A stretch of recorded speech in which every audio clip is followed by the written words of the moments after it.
All right, let's get this show on the road. Hello, everybody, and welcome to Torn Tuesday, your weekly dose of all things Tolkien. My name's Justin, but I'm not your host. You know who your host is, the writer producer of Ringers, Lord of the Fans, and All About Man About Town, Mr. Clifford Broadway. Oh, I am the man. I'm the jolly good man about town. This is true. But, you know, it almost sounded like you said mad. Like, am I really the mad about town? What am I mad about? What am I angry about? You're very silly, Justin, but I appreciate that. It's very cute. Hello, everybody. Welcome once again to Torn Tuesday. It is our lovely weekly dose of all the things that have to do with J.R.R. Tolkien, his remarkable storytelling, his legendarium, his wonderful invented languages, and of course, the fandom, the very creative and inspired group of fans around the world who come together to celebrate the world and the works of J.R.R. Tolkien. This is your all volunteer website. We are theonering.net, a community collective who've been operating just for you for 25 years. Welcome, boys and girls, ladies and gentlemen, and all those who are pretending. Welcome to our live show. We have a very special guest. I can see her in the wings, and we're going to use some theater terms because, I'm a musical theater kid. I know we've got some musical theater kids in the audience, but there, on the side of the proscenium, there, in the wings of our wonderful stage, is the inimitable, wonderful Kirsten. This is Green Dragon, Kirsten Cairns. Welcome, Green Dragon. Hi guys, it's very nice to be with you. I'm sorry that I don't have a beautiful background like you both have. I'm on the road and I'm at the home of Deej, fellow One Ring staffer at the moment. Oh, She would have yes. joined me to chat, but she has a terrible cold. So Oh, I am no. shut away in her guest room, A, dodging the cold, and B, letting her have room to put her feet up and try and recover. But so, yeah, Yes. so here I am in Atlanta at the moment, where Yes, it's and still hot less Atlanta. cold than. Well, it's not hot Atlanta at the moment. It's No, quite chilly actually at it's the Yeah, not. moment. no, right now, yes. Nothing hot about that side of the country right now. We've Not got no, not so just much. now. And I'm Go flying ahead. back to Boston tomorrow, so it's going to be Even amazing. Oh, colder. wild. That's wild. Well, Yep. it's really lovely to have you here. Please give my love and uplift and healing vibes to Deej. I want her to feel better. And we're just so glad to have you here. We have some exciting things to talk about today. We do, and we're so happy to have Kirsten here to talk about all these things. But Oh, first, yes. I need to ask you guys because you Yes. you two are theater people by Oh, trade, by profession, yes. and by career. Tell me what it was like seeing Ian McKellen recite Shakespeare on on the Late Show this week. I'm speechless. It's one of the rare moments in my human life that I don't have words. Uh, Kirsten, please take it away. I loved it. Of course, he speaks so beautifully. Um, I yeah, so I'm a massive Shakespeare nerd. And sidebar, I'm not convinced that Shakespeare wrote that, but anyway. Yes, Um, it's an interesting scholarly debate that they say he participated in that entire piece just for that section. And they well, do a lot of yes, language analysis to suggest that that was his words. Yeah. you're absolutely right, Cliff, that Thomas More, that play was not predominantly by Right. Shakespeare, but they do believe that he wrote that speech because it seems like his language. Yeah. I have not done scholarly research on that, I hasten to add, and there are people who know far more about it than I do. But to me, it's too topical. That's what's so brilliant about it, is how topical it is and how appropriate it is to the world we find ourselves in right now. Yes. But Shakespeare wasn't usually as overtly like politically, I mean, and now people are going to be like, wait, there's all this politics of Shakespeare. Of course there is, but to me it sort of felt more like a Ben Jonson type political speech. Not that I'm saying he wrote it Mm. anyway. Yeah. um Yeah. But We'd yeah. love to show you guys a clip, but we've had some copyright issues with YouTube the last few weeks. The last thing we want to do is is tread on CBS's turf. But my final question on the Ian McKellen thing, which we highly recommend you go search for the Ian McKellen speech on the Late Show. Yeah, with They set it Colbert. up that it was rare because Ian McKellen originated it, and I didn't quite understand what they Yes, mean originated. because Ian it was McKellen never is not as performed. old as Gandalf. Yeah, it was never Well, performed in Shakespeare's days because of censorship.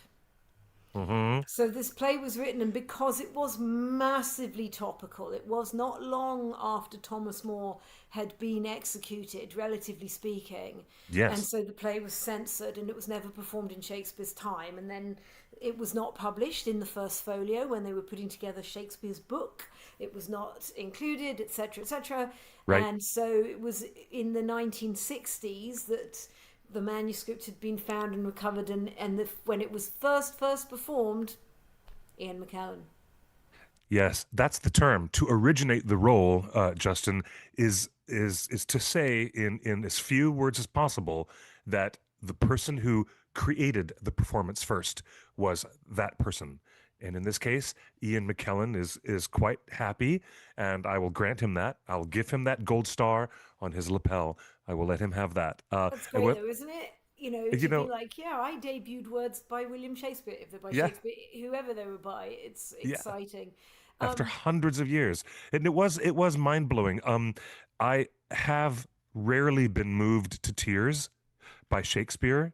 I mean, I'm the guy who's looking at Shakespeare most of the time, and I'm like, oh yes, it's Cymbeline, and here comes Jupiter, and someone's backstage rattling a big metal board to make it sound like thunder, and we're using strobe lights and all these fun things, and of course, bottom now has an ass's head. I mean, I'm all about Shakespeare, but I'm suppose let's just put it this way: I'm not scholarly at all, and I have an armchair appreciation of the bard, but it's easy to get lost in the language. It's easy for modern audiences to be somewhat wandering, lost with the syntax, the structure of the words and the language. What Ian McKellen managed to do was to pierce through the cloud of archaisms and old language structure and what would normally be my attendant, confusion or befuddlement.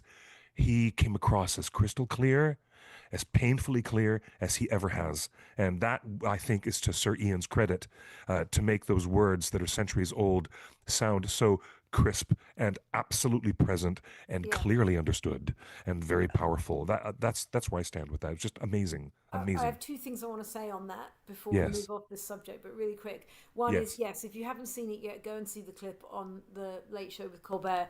McKellen speaks the iambic pentameter, the verse structure, so beautifully, and unfortunately, most people nowadays are not being trained in speaking the verse, and it does make a difference. And so, whilst we still have these incredible actors like Sir Ian, like Dame Judi Dench, who Kenneth Branagh also, who have been trained in the speaking of the verse, which is a particular style. It's just music to hear them.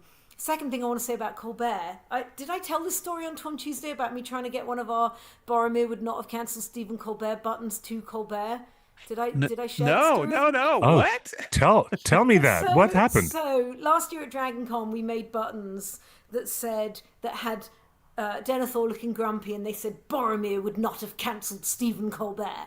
These were the buttons that we made just to hand out. We didn't sell them. We just handed them out for fun at DragonCon. And I really wanted to get one of these buttons to Colbert.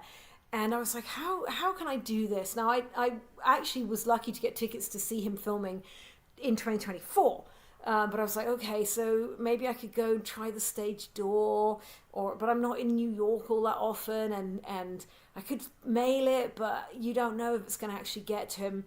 I had tickets to go and see Seth Meyers and John Oliver doing stand-up in New York, and I was like, I'm going to take this to John Oliver, and I'm going to ask him to give it to Colbert. So I went to see the show. I'd carefully put the button in an envelope. I'd written a little note to Mr. Colbert saying this is from the onering.net and da-da-da-da-da. But I hadn't sealed the envelope so that if John Oliver wanted to open it to make sure it wasn't anthrax or something, he could, And so I then went with Constance, a good friend of the One Ring, who does a lot of scholarly panels at DragonCon. She came with me to see the comedy show, so we went and waited by the stage door.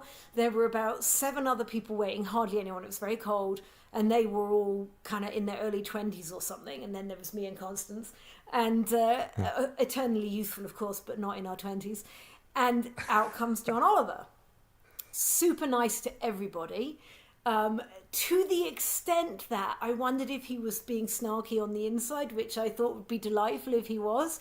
Because, his whole persona on Last Week Tonight is all like, everybody sucks, And he was being so friendly that I was like, this would be hilarious if inside he's thinking we're all idiots. So, like, the first guy he spoke to said something that was not particularly smart, and even I was thinking, and John Oliver was like, oh wow, that's amazing, like, just so nice. So he gets to me and I say, well, first of all, I was like, hail, fellow Brit with American citizenship. And he was like, oh, how long did it take you to get your citizenship? And so we chatted a bit about that, blah, blah, blah.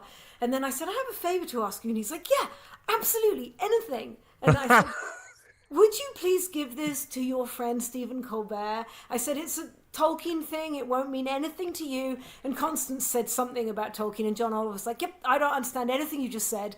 And I was like, but, I've been trying to... And he goes... I promise you, I will give this to him. Now, he might have chucked it in the first bin, having said, I promise you. But I did my best. And so when John Oliver was on Colbert recently, I was thinking, please mention the button. Yeah.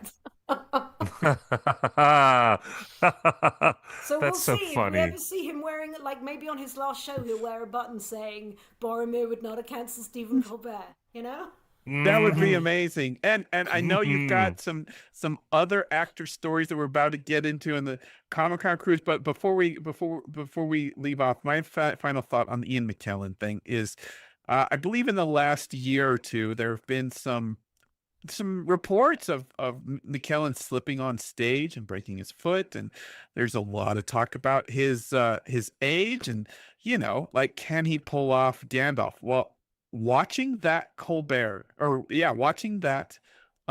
performance on the Late Show, he's got it. He's still that guy that can scream, "You shall not pass." There is no doubt in anyone's mind now that he can pull off Gandalf as best as he ever did.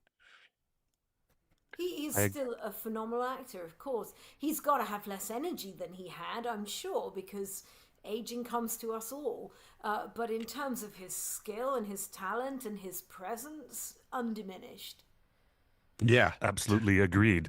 Also noticed, one last thought, he did speak so clearly about the magic that is created in live theater. And Kirsten, I watched the full unedited 27-minute full interview with him. It wasn't what was broadcast on the air. And Ian has said that he just wants to focus on plays, stagecraft, and being live on the boards. And he went to great extent to illustrate why it was so important for all of us. He made a great joke at the expense of people who hover on their phones when they're in theater. You've got to see the full unexpurgated interview to see all of this. But he also said that he really wants to focus, because he is aware of his age, and this was the context when he mentioned this. He's going to do The Hunt for Gollum. He's doing this work for Andy Serkis and for the team at New Line Cinema, bringing the band back together. But he made it sound like this was the exception, that working on a feature film, now that he's done all this work for Avengers Doomsday with the Russos, and now he's working back in New Zealand, filming in July, as he said, starting principal photography in July. But didn't you notice that he really said he wants to focus just on what is most important to him, and that is being live on stage and sharing the secret magic of live theater with the people in the theater. And if that's true, then we should safely regard that he's phasing out doing movies or television. No more British TV. He doesn't want to do feature films. He wants to spend his twilight years on stage. And I believe him when he says that. Look, So if Gandalf is should his be prepared for final film role, he would join Ian Holm and Christopher Lee in rare company as ending a incredible career on Indeed. Lord of the Rings. All right, we're moving on. We've got some incredible scoop for The Hunt for Gollum. We've got the film synopsis, but hang on for a few minutes because we got other stuff to talk about, including some Rings of Power stuff that came from a weird source, but we'll get into that right after. Kirsten, you and Deej just got off a huge cruise. You got the Comic-Con cruise was one. So last year they had Oh, wow. one where the theme was focusing on sci-fi, I believe, and then this year Cruise Part 2 was focusing on fantasy, and particularly kind of acknowledging the anniversaries, 25th anniversary of Fellowship, 25th anniversary of the first Harry Potter movie, Doctor Who. There was a special Doctor Who celebration as part of it. And yes, the rumor is that it's the last one. I don't know that that's definitely true, but certainly what we heard was that it hasn't been as successful as they might have hoped.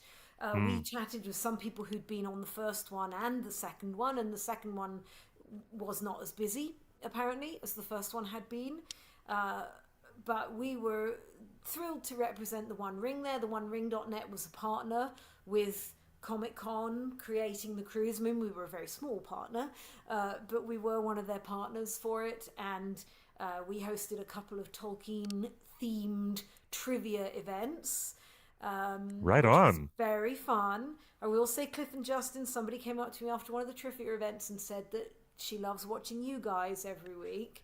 So that was really nice to hear. That's lovely. She likes to watch Siskel and Ebert bristle and lock horns with each other like we do every week. Yes. She said, I'm a big Torn Tuesday fan. And somebody else came up who had won. We gave away tickets on our Instagram and through our socials. And the girl who'd won them came up and said how thrilled she was that the One Ring had enabled her to be on the cruise. And so that's was lovely. Exciting. There's Deej, that's Stafford Deej on the picture that is coming up next, I think. So you can see the ship. I'm looking on YouTube to try and see exactly what's showing at the same time. The Constellation was the ship. We went to Cozumel.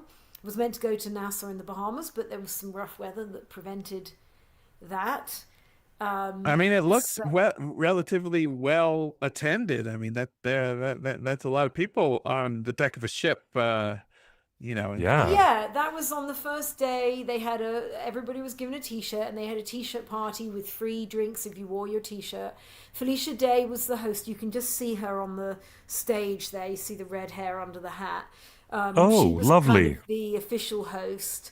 There you go. There's Felicia, who of course was the host for some of the Rings of Power, the deep dives that we recorded that were 2 minutes of deep dive, but Felicia was the very charming host for those, and she was the host on the cruise. Doctor Who guests, they had Alex Kingston and Arthur Darvill, who for our Doctor Who fans were River Song and Rory, whatever his name is, can't remember his last name. That's the that's David Smith. Tennant, yeah. No, that's Matt Smith. That's the Matt Smith Doctor. Yeah. And the Tolkien-related guests, Dom and Billy, were there from the Lord of the Rings movies, and then Markella Kavanagh and Megan Richards, so Norrie and Poppy from Rings of Power, were there.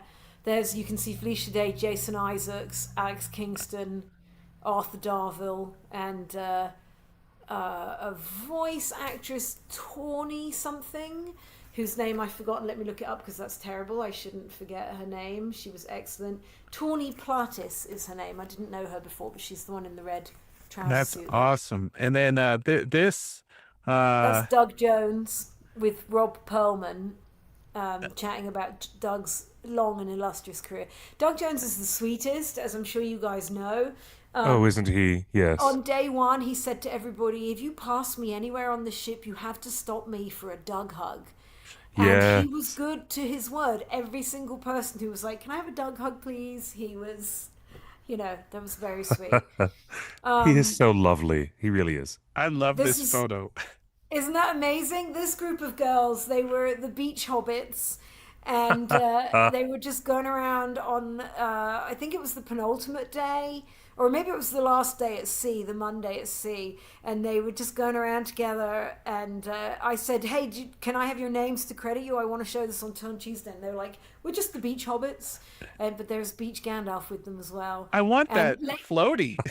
I know. And later that day, we'd seen them a couple of times, and later that day, we were walking past the hot tub, and they were all sitting in the hot tub with the floaty, still in costume, but now bikini versions of their costumes. Hilarious. How It's absolutely funny. brilliant. That is absolutely the best thing about Tolkien fans is when they get creative and fun like this. Yeah, I love it. there were two lovely ladies who were on the cruise who were costuming, and they were giving out, I'm wearing this in their honor. They had made these versions of the One Ring, Ooh. with the ring script, but they glow in the dark. And so I have been enjoying this quite a lot with the glowing behind Oh, the. that's amazing. And they were just giving them out to people. And, All some of right. the people who worked on the ship, like on the Monday, I was in one of the shops on the ship, and the shop assistant was wearing one of these rings. They'd just been, yeah, I think I was like, when they said, "Do you want one?" I was like, "Are you Anatar? Should I trust you?" but but that Yeah, was really. Billy and Dom were on the cruise, and of course they've been doing so many conventions. I mean, every other week they're at a convention, but it's more rare to get a couple Rings of Power folks on there. Anything revealed? Did they talk about season 3 at all? Not really. So yeah, it's always fun to see Billy and Dom. The thing that made me feel really old was Billy's son was with him, and his son is now a charming young man, and I was like, "What?" Like, so as happens to us all, where we're like, "How is your little baby now this age?" But Mm. yeah, so the two trivia events that I hosted, one was with Dom and Megan Richards, who's Poppy, and then the other was with Dom and Markella Kavanagh, who's Nori. So that was very fun to be with those guys, and they told some fun stories during the trivia. And so we heard some fun insight into filming behind the scenes, but no giveaways for season 3. So, for example, Megan said that Lenny Henry, who of course was in season 1 as Sadok Burrows, that he was always bursting into song on set when they'd just be like moving over to do a new take or something, and he'd just suddenly burst out into some reggae or something. Markella Kavanagh said that she would really like to ride a horse. She thinks the horses are lovely on set, but unfortunately, Mhm. that's just not what the Harfoots do. So there was some fun stuff like that, but I did say, "So anything you can tell us?" And the answer was just no, but we're really excited for you guys to see it later this year. So all the rumors that have been about, like, has it been delayed? Are they still filming? According to, unless they're very, very, very good at bluffing, which they could be, or unless they don't know, but certainly according to them, it seems like they are 100% Well, expecting. there might be there you might have just said something, because one of the strongest rumors and leaks over the last several months is that the Harfoots and the Halflings are just being skipped this season. And there's a lot of people in the Rings of Power community here that believe that there's no Harfoots, and there's been no confirmation that either of those actresses were on set for season 3 working. So I think maybe they, when they say we're excited for you to see this in a few months, like that might be a confirmation that no one has had yet. It seems like it. I mean, it doesn't seem. Again, they could be very good at bluffing, um, but it certainly seemed like they were talking about things as though they had recently had a lovely time on set. We talked a bit about some season 2 things as well, like they were saying how lovely Charlie Edwards was and what a shame he won't be back. And so again, there were rumors about, are there going to be flashbacks with uh, Celebrimbor? But so it's very much seemed to me like they are in season 3 and they're looking forward to us seeing it. I might be wrong. They might have just deceived me with their powerful actorly ways. That is fascinating. Because it is completely contrary to the conventional wisdom that we have in fandom, that there are no more stores or Harfoots or even Fallowhides. Not in season 3. But hey, if it happens, then that's great. All right. Well, The only thing I really- that's just one tease of many Rings of Power things that we have to yeah. reveal. The only thing that I want them to do is to stop mystery boxing Kieran Hines. And I want to know the wizard's name. I want to know exactly whether he's blue or purple or plaid. I want to know. I tried if to this wizard maintain is a positive wearing energy you on see, today's show, and you had to Yes. go there. So I mean, I'm telling you, it has to be. we know where Kirsten, you stand on the join me. issue. Join the chorus of voices with us, Kirsten. Are you As also judge, sick of the you mystery don't have boxing to answer that on the question. As show? witness on the stand, you Yes. don't have to answer Yes. that question. Objection denied. I mean, if he's bloody wearing a herringbone tweed, I want that to be my herringbone tweed wizard as long as I know ahead of time that that's who he is. That's all I want is for them to stop the mystery boxing. That's all. But I okay. don't mind some mystery. I don't mind some mystery. I do mind if I feel like we're being willfully and actively deceived as though we were stupid. So there's different things going on there. As a creator of theatre myself, I love to tease my audience and surprise them, and sure, absolutely.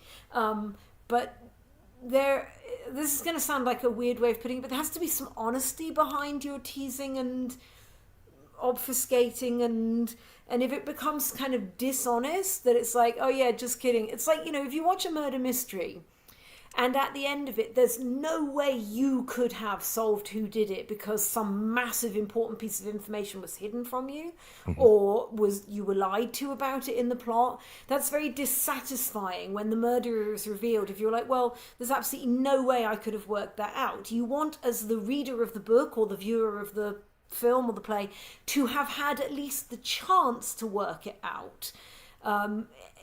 And so I think that's where any mystery boxing would bother me, if I felt like we weren't being given honest information to enable us to deduce who these characters might be. Fair enough. Absolutely. Well said. Very well said. All right, our Very first reveal today was actually posted on Twitter. Look at this, folks. Cast and crew of Rings of Power Season 3 got this wonderful gift box that says Cast and Crew 2025, and it included a ring on it. We are told that the translation in Tangwar is Rings of Power Cast and Crew, so it is not the One Ring specifically, but look at that. It's not a completely round ring, but a custom designed ring that looks pretty good. It also came with a nice little letter that says our heart. Justin, I see it was from you. That Yeah, this is the big reveal of the show. I've been producing Rings of Power this whole time. Yeah, it's signed from JD, Patrick, Tate, Lindsay, and Justin. Of course, we're only joking. I believe that's Justin Doble, one of the executive producers, Lindsay Weber, Patrick McKay, JD Payne, and Kate. I'm not quite certain who Kate is on that note. A new executive producer of the show, to be determined. But the rings look pretty good. I think I have another close-up shot of the ring. Let me see if I can bring that up here. Yeah, there you go. There's a close-up with the chain that it came with. Beautiful ring. In fact, the size of that ring reminded me of that ring that you just showed, that you just held up, Kirsten. My little glow-in-the-dark one. I think this is thicker. I think that one looks like it's kind of more like that kind of width of the band. It looks like it's a wider band, but it's very cool. Yeah, very cool. But the big reveal that got fans talking is 3 different visual effects studios, all on the same day, updated their websites that they were working on Rings of Power Season 3. This is a rare reveal because, as you guys know, Amazon keeps things close to the chest. I mean, they don't allow anybody to say anything or show anything about anything, or even that they're working on the thing until after the season comes out. And the fact that we haven't had an official update in months and months and months was really interesting. So this is Rodeo Effects, who did work on season 1 and 2. You can see that's the Wow. key art. Sauron holding the crown that stabbed Galadriel. And then we've got the Yard Effects, who updated their website with Rings of Power Season 3, with their directors that they're working with there. Charlotte Branstrom, we know, Sana Hamri, who did a couple episodes of Season 2. She's back. And a new director, Stefan Schwartz. And then, of course, the Yard's production supervisors and everything like that. But the most revealing was from DNEG. DNEG is one of the biggest visual effects companies out there. I'd say it's third tier to ILM and Weta. DNEG, of course, has worked on everything from Transformers, the biggest movies and the biggest shows. And of course, they've worked on the first 2 seasons, Season 3. Here it is. Again, the same key art, but check out that tagline. The war for Middle Earth begins. You see that at the bottom of the Sauron photo? The war for Middle Earth begins. Mm-hmm. And another tagline, the rise of the One Ring. Mm-hmm. So what do you think? Oh, look there, and it says there, Justin Doble, Kate Hazel. Oh, there it is. There's the Kate that we were just wondering about. There you go. Yeah, I think that's really cool. I mean, we had a feeling that Season 3 was going to be about the forging of the One. It's got to be about the 9 as well, surely, hasn't it? There's 20 rings that they could make a show about. I'm still waiting to see what they do with 20 rings. And we've had the 3, and we've had some of the 7. Although I think there's more to tell of that story as well. But they got to start seducing men at some point. But yes, a lot of speculation was whether the 1 would be forged in Season 3, or whether it would be about the 9 and then Numenor, because of course we've got that whole plot line that we're wondering. Yeah. So the question I have for you guys here, Kirsten, start with you. Obviously, there's 2 taglines here: the war for Middle Earth begins, and then the rise of the One Ring. What is your best guess? If did they just make this up, or do you think those are actual taglines for Season 3? I don't think they'll have just made it up, knowing how tightly controlled things are with Prime Video. You're not allowed to say anything that's not approved. Right, we sure know that anything you're posting, oh, hello, Cliff's pussycat on Cliff's camera, very sweet. Yeah, I don't think they'd be able to put this out there if it weren't 2 approved lines, approved text, and confirming creators, directors, executive producers, etc., etc. So I think they are approved. How much they'll actually be taglines for the whole season, and how much they're just lines that are being used for teaser publicity. They could just be teaser publicity lines.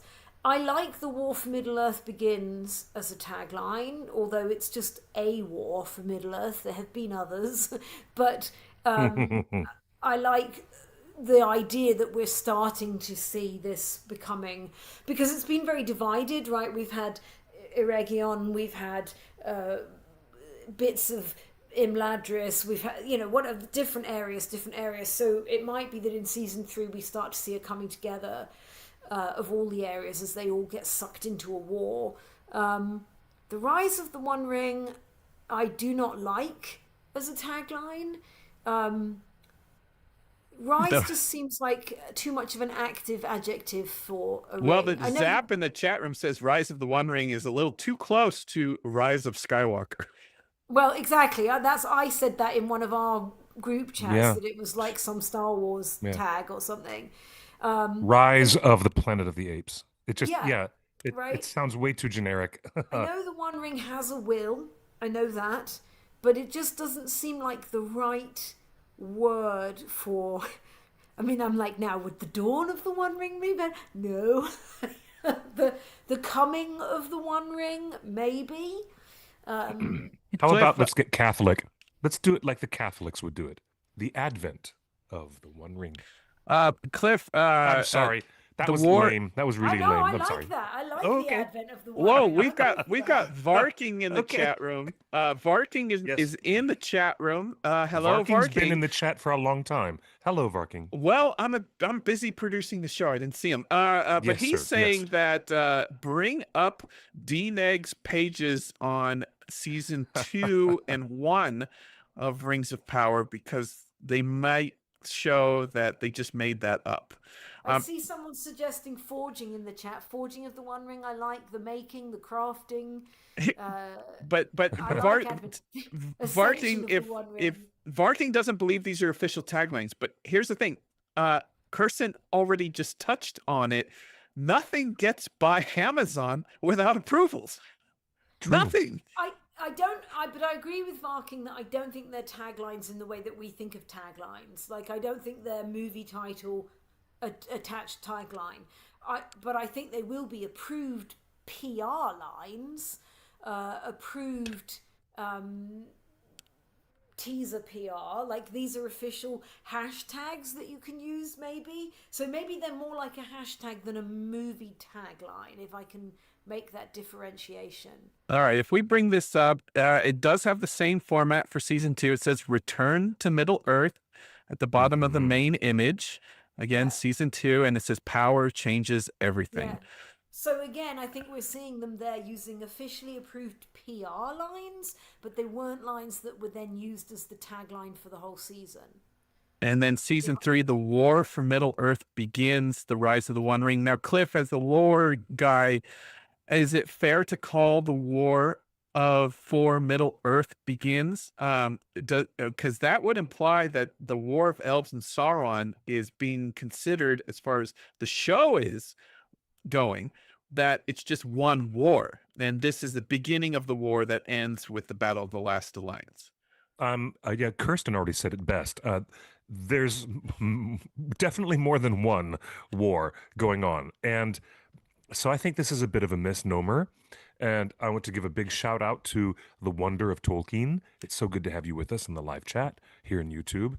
But no, I don't see much usefulness in that generic phrasing, though. There's it's just not, because it's not specifically naming the War of the Elves and Sauron, or the war. Professor Tolkien named historical names to so many large-scale military conflicts throughout his histories, and they're specific. When we are talking about our country's history and we say the Battle of Gettysburg, very specifically where and when. And that was the intention of Professor Tolkien, to have wars and major conflicts named, and that means they have, and if you're going with the conceit that this is history written by the elves, as they would chronicle their own account of the wars that they were involved in, these are all the War of Unnumbered Tears comes to mind. Okay, there's another one. When you talk about something from the Silmarillion and you mention this or that, then they're very specific. So you're gonna lose people with just now. All these other years, they just did join us in Middle Earth or return to Middle Earth. I've seen you change the screen a few times, Justin, and they're just filling in the blank now. There's not much creative and thought. Varking says warlords and seers were code names during production. What were they code names for? I was reading. I've got the For chat open on my phone. characters, I believe they used the name Warlord and Seer when they were casting people, and that was part of the mystery boxing that we were talking about earlier. They wanted to hide every actor's true role, so they called him a Seer, or they called him a Warlord, or whatever like that. So, But I Or think a also, stranger. bear in mind that this kind of advert isn't just for people who are really in the know about Tolkien and about the stories and about what happens in the Silmarillion. And so everything that Cliff that you were just saying about the different wars, I agree with you 100%. But if I'm someone who doesn't, maybe I've seen Peter Jackson's movies, maybe I haven't even read Lord of the Rings, never mind read the appendices, never mind any other work around that with the histories of Middle Earth or anything, I might be excited to see the War for Middle Earth begins, because I might feel that so far I've seen a couple of battles, like very specific battle at Eregion, a very specific battle with Numenor at the end of season 1, and I might be like, oh cool, am I going to see how everyone's going to join together for a big war now? Because I don't know what's going to happen if I'm not a reader of those other texts. So I don't mind that as a descriptive line if I'm thinking of it as just storytelling.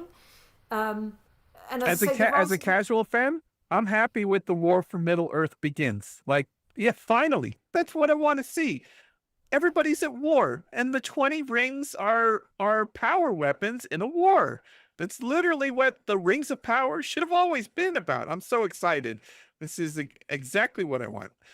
And I'm excited to know that we are going to get unless they're lying to us, we are going to get the One Ring in this season. We are going to see the forging of the One Ring in this season.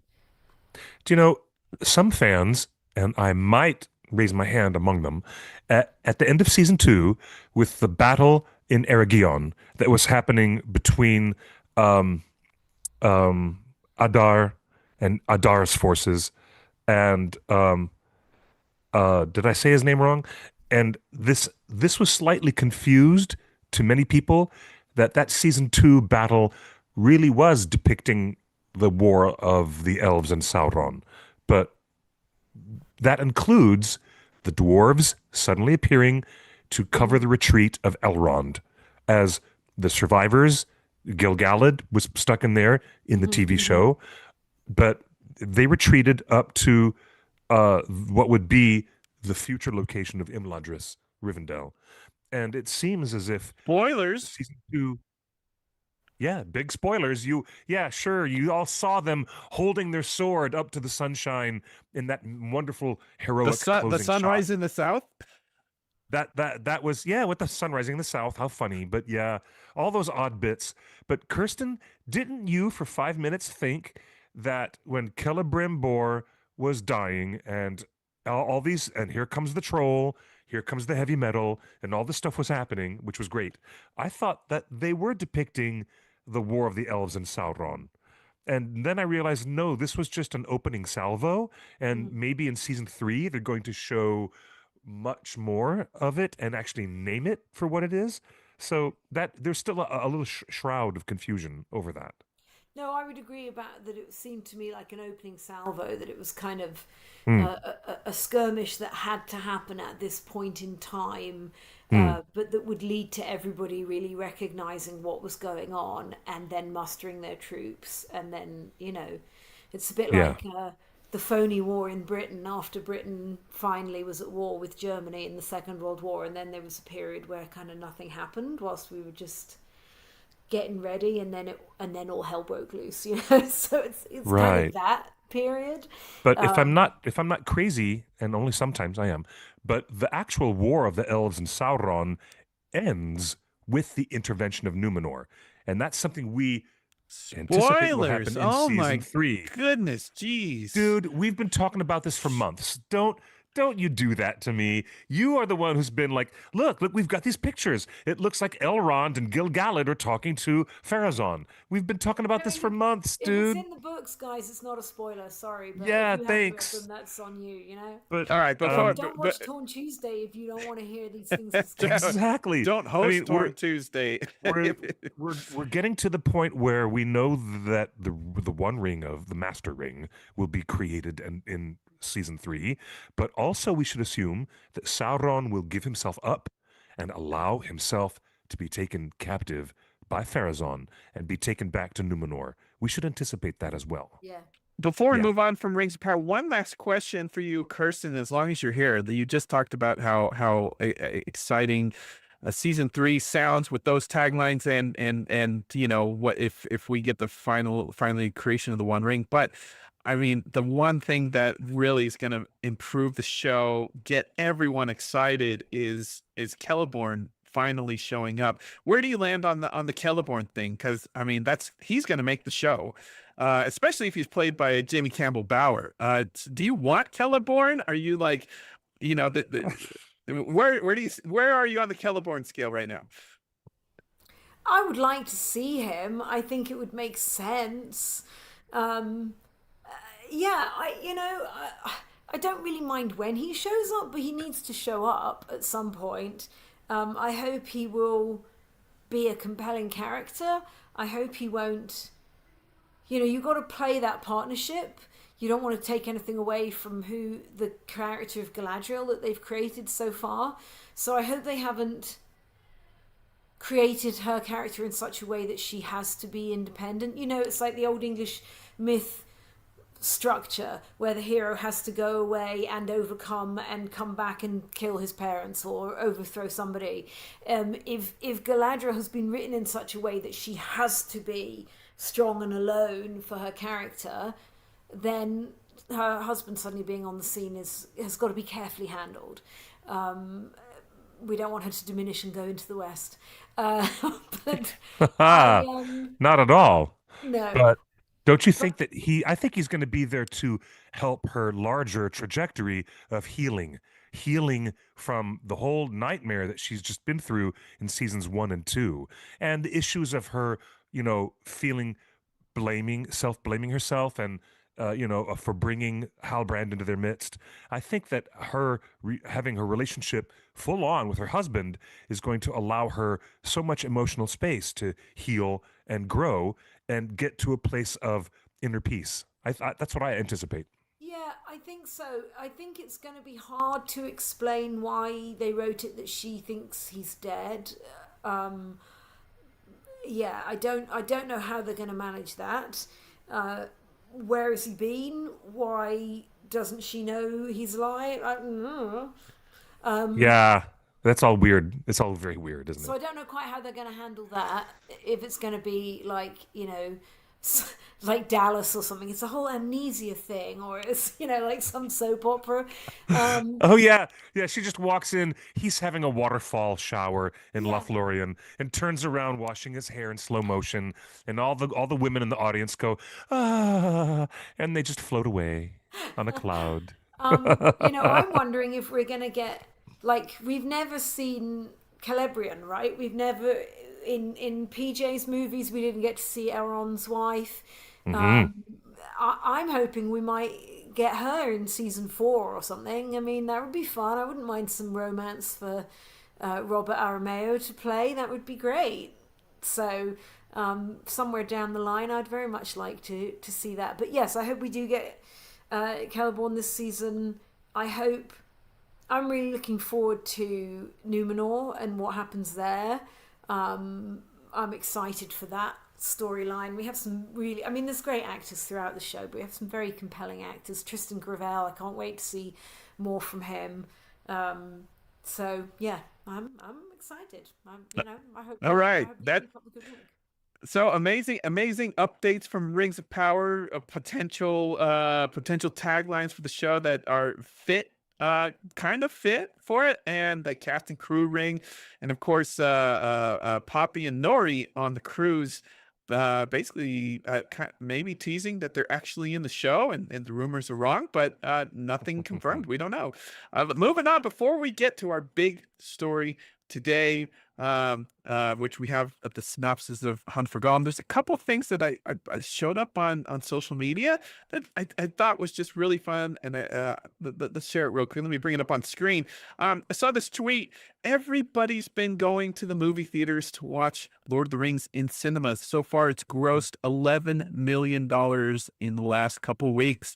It makes it one of the top grossing theatrical movies of the week.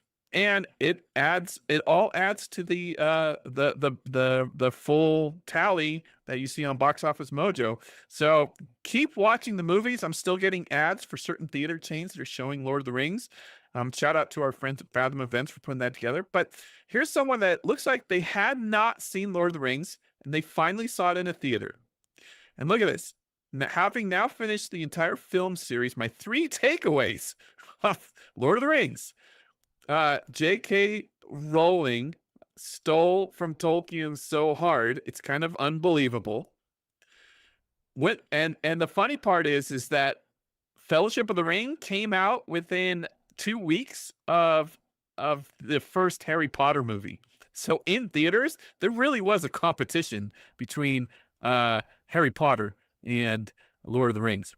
Second point this person makes, 60% of iconic 2008 to 2020, 2012 memes come from this franchise. Duh. My argument has always been Lord of the Rings is the original meme-making franchise of the internet. Like, everything from, like, and that's just Lord of the Rings. We're not even getting into the Party Thranduil memes. Remember Party Thranduil? Or the I Heart Hot Dwarves memes. Yeah, that was so. Yes. So, as respected and dramatic as Lord of the Rings is, and it takes itself seriously and earnestly, the meme opportunity comes from the incredible storytelling. And if there's anything I hope the next set of filmmakers and the showrunners of the show take to heart, is that we don't need you to force the meme. Don't need to throw in the jokes and make the memes. They will just come because this story is so wonderful. And the third point this person is making, Viggo Mortensen as Aragorn is the sexiest that anyone has ever been on screen. Do you guys agree? Maybe I would say as sexy as anyone has ever been. It would be hard to be sexiest because there is a long legacy of very sexy people from the silver screen days on. So, but he's certainly up there, that's for sure. All I can say is with that last bullet point, the fact that the rumors that Andy Serkis is recasting Aragorn it's those are heavy shoes to fill. Yeah. All right, moving on. You guys saw this, right? At Super Bowl? Ents. I think it was actually Burnham Wood coming to Dunsinane. I think that was what was going on there. The entire greenery on the field during the Super Bowl were people were moving. Like, Yep. They made the forest walk for real. This was incredible. Will go to war. Yeah, it was great. I love to see, again, with the memes, there are so many memes of the music of Howard Shore and the Ents and the last march of the Ents. Too bad we can't show it on stream because we'll get copyright clipped. Well, we're hoping that we'll see cosplaying of these folks at DragonCon this year. Yes. There better be some groups, at DragonCon. And funnily enough, a friend who goes to DragonCon often, Celia, she helped work on making these grass costumes. So that's kind of fun. So we were Oh, like, that is hey, so we've got to fun. bring that expertise to Dragon Con and cosplay as sheep. Oh yeah, The now that's what I want to do now. there's a legitimate stagecraft reason why this happened. The National Football League has very strict limitations on the type of platform, staging, or scaffolding that you can bring out onto the field because you cannot tear up the grass and Of tear up course. the field where the players are going to play. Therefore, for the stage producers to be able to bring to life the sugarcane fields of Puerto Rico, this was their compromise. Instead of bringing out huge platform stages with all the greens department going crazy, they put people into costumes instead so they could very quickly manage their entrance and egress from the field without damaging the field.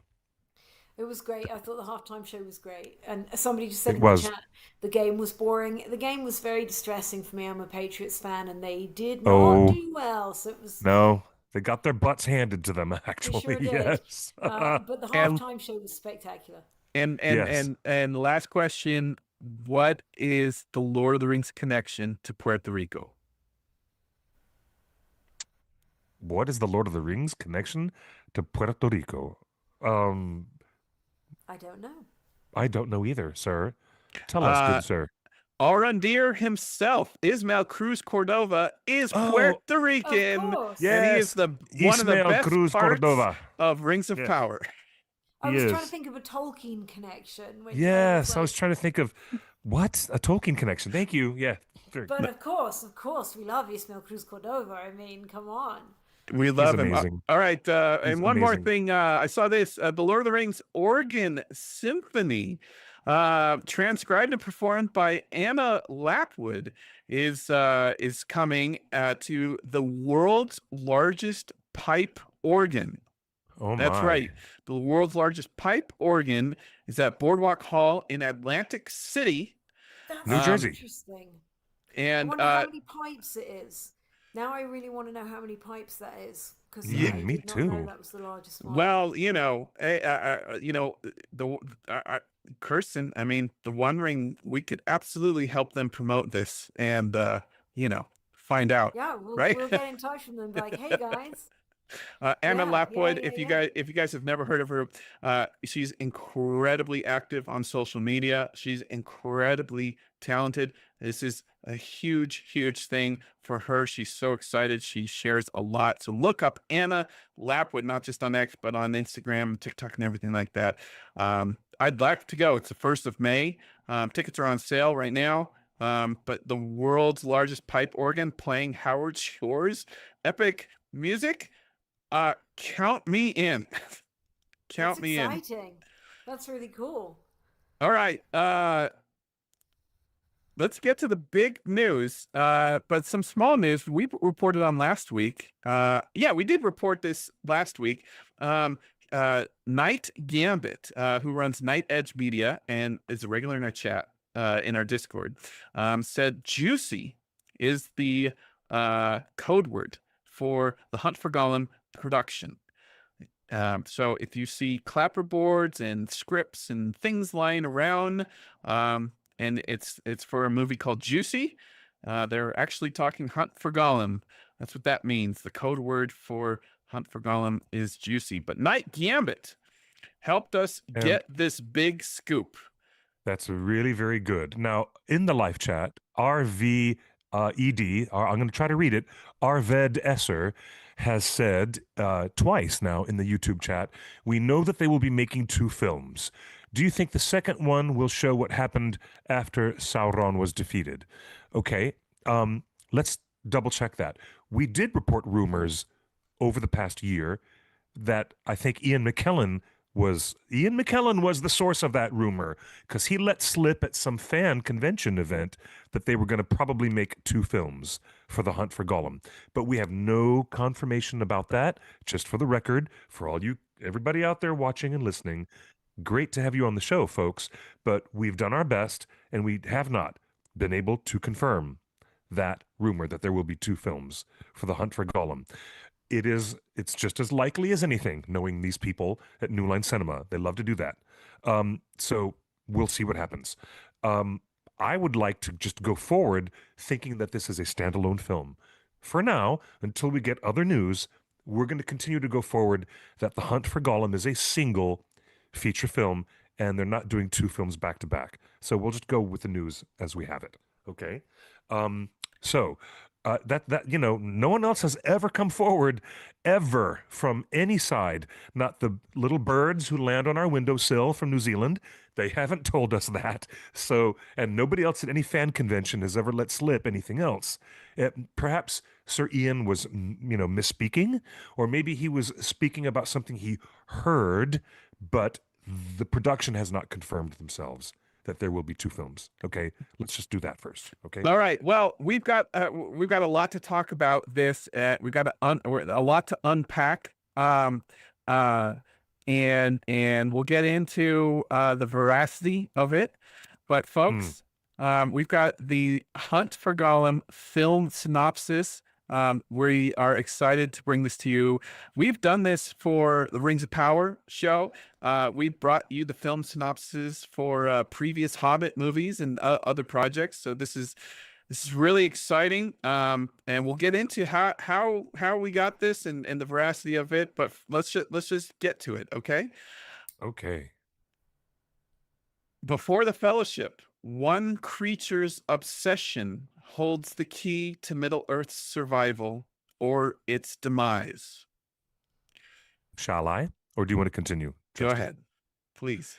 In The Lord of the Rings, The Hunt for Gollum, we meet young Smeagol, an outsider drawn to trinkets and mischief, long before the One Ring consumed him, and began his tragic descent into the tortured, deceitful creature, Gollum. With the ring lost and carried away by Bilbo Baggins, Gollum finds himself compelled to leave his cave in search of it. Gandalf the Grey calls upon Aragorn, still known as the Ranger Strider, to track the elusive creature whose knowledge of the whereabouts of the ring could tip the balance toward the Dark Lord Sauron. The Lord of the Rings, And- The Hunt for Gollum, and then Right we've there. got There an it is. extra part here, directed by Andy Serkis, produced by Peter Jackson, written and produced by Fran Walsh and Philippa Boyens. It continues on. The creative team behind the Oscar-winning trilogy brings you a live-action movie that bridges the beloved films with new characters, returning heroes, and a deeply engaging origin story that resets the stage for and changes everything you know about the legendary Lord of the Rings trilogy. The first thing I noticed that the writing credits do not include Phoebe Gittins and R.D. Papagiorgio. Yeah, Kirsten, what's going on here? What are they doing? I was surprised to see that. But, it's possible that they were involved in the original drafting and outlining and everything and then stepped away for the final script. I don't know. But just seeing that, I was like, oh, that's the first I've heard that they're not officially being credited as the writers for the movie. This has to do with negotiations with the Writers Guild. This is what it might have less to do with their active involvement than it has to do with the level of contracts that they have negotiated for them on their behalf. But it might really. be even simpler, guys. The War of the Rohirrim, which Artie and Phoebe got full writing credit for, failed in the box office, and there's no marketplace connection to the writers. So even if they are involved, which we know they are, for marketing purposes, like a synopsis would be, for marketing purposes, it would carry no weight. They haven't won any it's Oscars. interesting that because I also didn't know that Fran had got involved at this. I knew that Philippa was working with Phoebe and Artie on developing the ideas and the story and future films, and she talked when they were doing press for War of the Rohirrim last December, and I was chatting with her. She talked about multiple films, talking about whether there are two films. Not necessarily that The Hunt for Gollum is two films, but she talked about going back to Middle-earth for more than one film for sure, and developing multiple ideas for films for returning to Middle-earth. but I didn't know that Fran had got involved again at all. So which is nice to see. I think that's great because we know they were a great team for the Yeah, Lord of they the were Rings a great trilogy. team. There's a bunch of new people joining Yes. the chat right now. Kim in the Facebook chat says, Why are all the comments talking about Rings of Power?" We've been on the air for an hour now, and we were getting all the Rings of Power news out of the way earlier in the show. So if you're just joining us and you're scrolling up the chat, we've been talking Yes. about Rings of Power for the last and the Comic-Con cruise for the last hour, and now we're on to the big headline news, which is the synopsis for Gollum. So let's unpack this, folks. Okay. Yes. Let's just start at the top. Before the Fellowship, one creature's obsession holds the key to Middle Earth's survival or its demise. Your guys' reaction? Well, that's AKA the One Ring rises, isn't it? The rise of the One Ring. That's no, I like that. I like that. I mean, the thing. I take that to mean the object of the creature's obsession as opposed to the actual obsession itself. So the thing with which the creature is obsessed holds the key to Middle Earth's survival or its demise, aka the rise of the One Ring. But I want to let me laser in on the word creature. I believe in the movies, in the books, Frodo makes an effort to scold Sam. Don't call him a creature. He's a person, and he's named Smeagol. What does it say about the positioning of this movie to call it a creature? They make that clear in the first paragraph that follows this, that they talk about young Smeagol descending into becoming a tortured, deceitful creature. So Frodo, when he says, don't call him that, Frodo is trying to connect with the Smeagol half. Mm-hmm. But the Gollum half kind of is a creature. And, if you're trying to reconnect with his humanity, then you're trying to reconnect with the Smeagol half. Cliff, give me some lore accuracy here. It says an outsider drawn to trinkets and mischief. What has Tolkien said about young Smeagol? Nothing. Nothing. They have a blank slate. This is what you would call carte blanche. They have a blank piece of paper, and the writers can go forward with their own inventive ideas. This is also the challenge that J.D. Payne and Patrick McKay had to face with a very, very small or no amount of actual history. Yeah, but hold on. Last So week you told me that Tolkien actually wrote about Smeagol and that he loved staring at babies, and Tolkien implies he might have eaten babies. Well, that that is mentioned, but there's not a lot of detail beyond that. Also, I think Smeagol, when we meet him in Tolkien, is an adult. He might be a young adult, and he's certainly younger than he is when we meet him as Gollum. But you guys, was it last week? Were you talking about that there've been children auditioning? I think they want to show us young Smeagol like as a little kid. And as far as I'm aware, and Cliff, you know much more in detail the text than I do, but I don't recall any reference to him as a little kid. No, none. There isn't any. There isn't any. So then, yeah, they have the chance to spread their creative ideas around and make up something. I will say one thing I don't love about this, and obviously we're here to chat about it and pull it apart. That's what we're here to do. I also am happy to go to the cinema and be swept along with the movie and love it and go, I was wrong about everything. I was just recalling yesterday or the day before, I was chatting with someone about the first time I saw the poster of Frodo holding the ring like this, and when he's sort of looking down at it, before I'd seen the movie, and I was like, that's so ridiculous. Only Hollywood would make a hobbit look so handsome.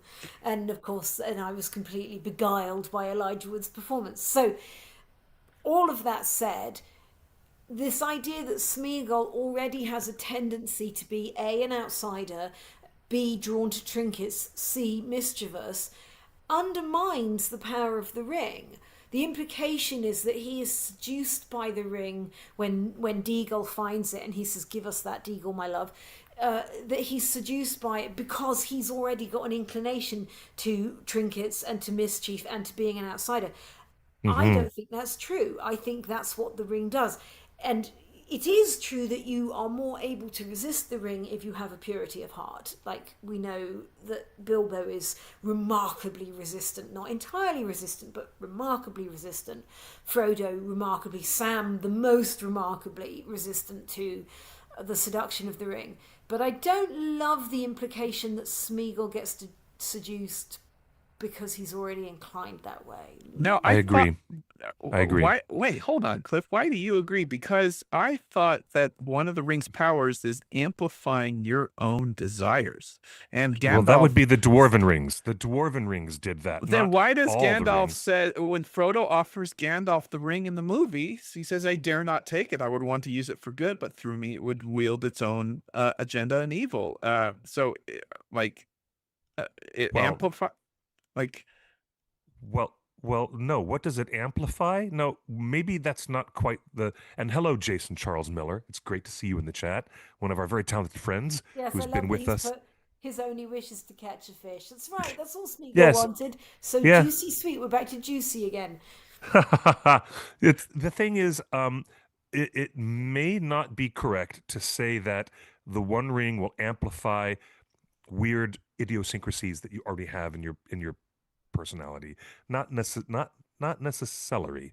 I mean, there is Bilbo's desire to avoid annoying relatives, so Bilbo very innocently used the ring all those years that he possessed it, not to gain political or military dominion over anyone, which is what Sauron was using it for, exclusively to instill fear and to dominate other beings and to subjugate them to his will. But Bilbo used it to avoid the Sackville Bagginses. You know, it was so innocent. So, I mean, I would just think of this, and Kirsten, I agree with you, because you're talking about this language here, which is telling us that because he was an outsider drawn to trinkets and mischief. I mean, that's an interesting insight into what the young individual Smeagol was like, but it also takes away the mythological power of what the ring did to him when his cousin Deagle rose up out of the waters of the Anduin and had it in his hands. It does take, it takes away that mythical power. At the same time as I was saying it, I found myself convincing myself otherwise. Well, okay, yeah. As I was saying it, because I guess what I don't like is the specificity of he's an outsider and he likes trinkets, because it's like that's just too much setting it up for, and therefore he becomes the loner who's obsessed with the ring. But I do think the fact that he is so quickly seduced by the ring, you see that Bilbo is able to resist it. The ring is in his keeping for a long time, and it does begin to wear away at him, and it does work on him and cause some corruptions within him. But he's able to resist it for so long because of his purity of heart. Smeagol doesn't really resist it at all. Almost immediately he is driven by it to commit murder. So I guess we can argue, I'm now arguing against myself, that he does have a proclivity towards dark tendencies, that the ring is therefore able to seduce him more quickly. So I don't think, Justin, that it amplifies your desires. I think the thing is, the purer you are, or the more noble of heart or decency you are, the less likely you are to succumb to the temptation. Thus, Boromir far more likely to be tempted by the ring than Faramir. I'm okay. I'm okay with Yes. as opposed to you guys. I'm okay with young Smeagol being mischievous. What concerns me is, I hate to go there, Star Wars. Just like Jordan in the live chat has just made a very cogent point. Well, I'm sure, Justin, you're getting to that. Yeah, we give credit to Jordan because I came up with this thought on my own. Okay. Well, great Star Wars nervous. fans think alike. Yes. Okay. I am nervous. I'm nervous that the powers that be, including Andy Serkis and the writers, are looking for their Baby Yoda moment. I mean, what sells merch more than cute baby Gollum? Okay. secondly, we You're so funny. go back to Star Wars Episode 1, The Phantom Menace. They made Darth Vader this cute little innocent blonde boy that was kind of like mischievous. He liked playing with trinkets. He built his own pod racer. Remember? He was building his own protocol droid, actually. Yes. He built it. He built C-3PO and he built his own pod racer. I am getting a baby Anakin Skywalker vibe, as well as fearing a cute baby Gollum vibe going on. Do you guys, does that resonate with anybody here, or am I just too much Star Wars in my life? I don't disagree with you. I don't see it as being a marketing thing. I don't think there's going to be a young Smeagol that's cute like Grogu, because young Smeagol's going to look like a little hobbit, so he's not going to be a cute store, kind of plushy supposedly. creature. Yeah, he's going to look a little halfling, so I don't think. Yeah, I don't see that, but I do think you're right. It might be a bit like Anakin. I don't really see the need to see his childhood as such. But if it's well written, it could be really cool. What I suddenly found myself thinking as I'm looking at this first paragraph is, are we going to get a bit of Martin Freeman's Bilbo? Because when it says with the ring lost and carried away from Bilbo Baggins, I don't mean necessarily are they going to have Martin Freeman come and film something new. But in theory, if they wanted to, they could use footage, presumably, from The Hobbit, if they want to show the moment of something to do with the moment of the ring being lost. Is it going to be Gollum remembering it in flashbacks? I don't know, but here's something even scarier. It's Ian Holm's Bilbo, and Weta Workshop and Weta Digital have already brought Ian Holm back to life in the Alien movies. Yes, that's true. So they're really good at it. They can do it. They have done it. They've already done it. Imagine if we see the reverse angle of the Battle of Wits, and we see Gollum's perspective of Bilbo running away. Gonna be Well, again, maybe they might even have footage that they filmed of Freeman and Andy Serkis doing the riddles in the dark, and they might be able to use some of that. It would be kind of cool if I were them and I had the rights to that. I'd be looking at that footage and going, if I want to show a little bit of a flashback to when the ring is lost by Gollum in the caves, I've got that footage, I can use it. So you don't even need to rehire Martin Freeman. You just use what you've got. Let's indeed. We're still on the first sentence. Let's unpack the second sentence here. Long before the One Ring consumed him and began his tragic descent into the tortured, deceitful creature Gollum. With the ring lost and carried away by Bilbo Baggins, Gollum finds himself compelled to leave his cave in search of it. But the second big typo that I noticed is they didn't capitalize the ring in this sentence. Yes, this is where I get pedantic. I don't mean to do that, but if you're typing out Middle Earth and you're not using a hyphen and a lowercase e, then I'm going to be on your case. So that's just the way we are around here. But the ring is not capitalized, although I'm sure they intended it to be. But why wouldn't they just reuse? There was tons and tons and tons of unused footage from the Hobbit trilogy, and we know that. And just as much as there was unused footage from the original LOTR trilogy. So yeah, Kirsten, they could probably just use some clips, or maybe a different angle or something. But I wonder how much. I wonder how much they're going to show in flashbacks. Well, that was my next question. I really do wonder how much of the movie do you think should be young Gollum? Should it be the first third of the movie? Should it be the first act of young Smeagol with his best friend Deagle and their other best friend, which is a cute little girl? And by the way, we can confirm that they're looking for 3 young children. We told you guys a few weeks ago we're not going to show their audition videos, but we have seen them. They are darn cute. Some of these actors that are trying to get these roles. So young Smeagol, young Deagle, and their supposed best friend, maybe a sister, maybe a cousin, a girl. 8 years old. How much of the movie would you guys expect that to be? More than just a flashback scene, or like a whole opening salvo? Maybe. I would prefer them to just do flashbacks, not do 1/3 of the movie up front being his ancient past. I would like for them to hit the ground running with the narrative and then do the flashbacks as appropriate, kind of like they did in all the other 6 films. That's happened, right? I think maybe just the way this is worded, if this really is kind of a synopsis, then I think we are going to begin with meeting young Smeagol. And maybe it could be the same percentage of the amount of the Shire that we have in Fellowship before we leave the Shire.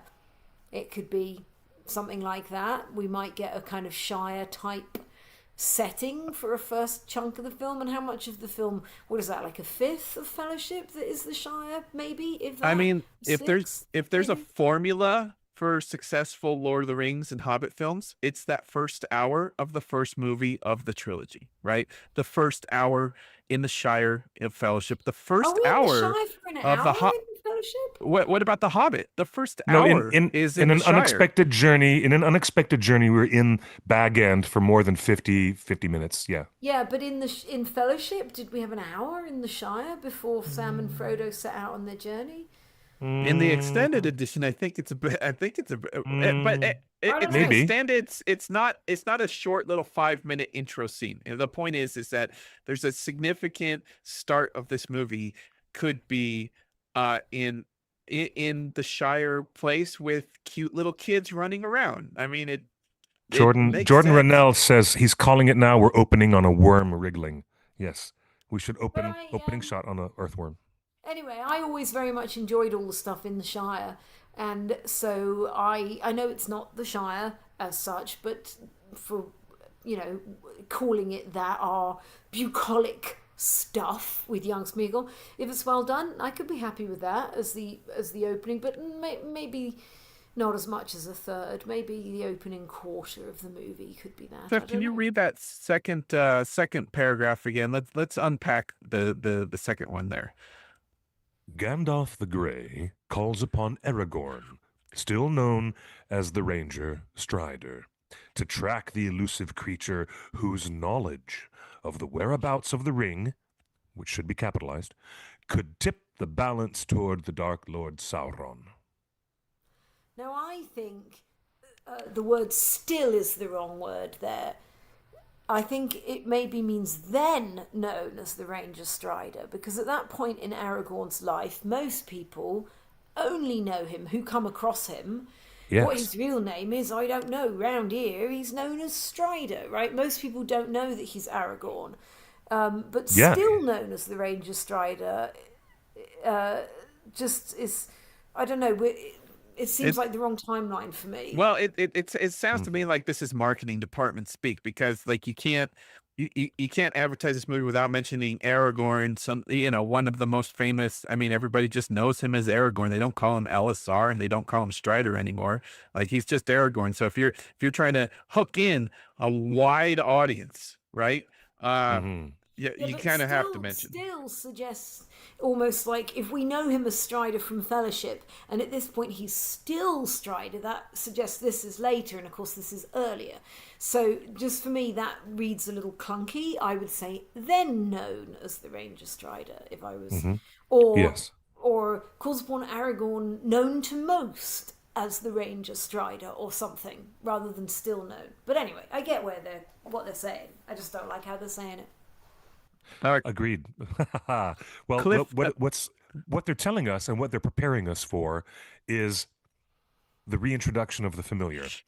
So, yeah, any real casual fan is going to look at this and say, "Oh, this is the reintroduction of Gandalf and Aragorn. Oh, but they're reintroducing him as Strider because that's how we first met him in Fellowship of the Ring."